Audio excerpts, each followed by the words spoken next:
Sindh court circuit bench Hyderabad Isra university के VC Al Tabri medical college के pro vice chancellor खिलाफ दादू में दाखिल केस में पुलिस के गिरफ्तारी का रोके वरतो है। Sindh high court circuit bench Hyderabad में डॉक्टर उमर कासी, डॉक्टर हमीदुल्ला कासी और डॉक्टर अल्हा अहमद वलीउल्ला कासी दरख्वास्त दाखिल कंदे ॼाणायो आहे त डॉक्टर नज़ीर अशरफ लगारी के चुर्च ते उन्हनि खिलाफ़ 11 महीना पहिरियां PS दादू ते मनगढ़ंत केस दाखिल कयो वियो आहे, जंहिं सबबि पुलिस ऐं कुझु धुरियूं हुननि खे हिरासत करे रहियूं आहिनि। हुननि जो इहो बि चवणु हो त दादू जी मक़ामी अदालत खे अंधेरे में रखी इन केस में हुननि खे इश्तिहारी करार ॾिनो वियो आहे। हू केतिरनि ई ॾहाकनि खां तालीम जहिड़े शोबे सां वाबस्ता आहिनि।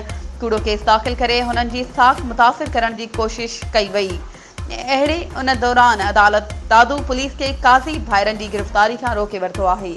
वधीक ख़बरुनि ऐं अपडेट्स जे लाइ असांजे चैनल खे सब्सक्राइब कयो ऐं हा बेल आइकन खे प्रेस करणु न विसारिजो त जीअं असांजी हर नई अचण वारी वीडियो तव्हां ताईं पहुची सघे।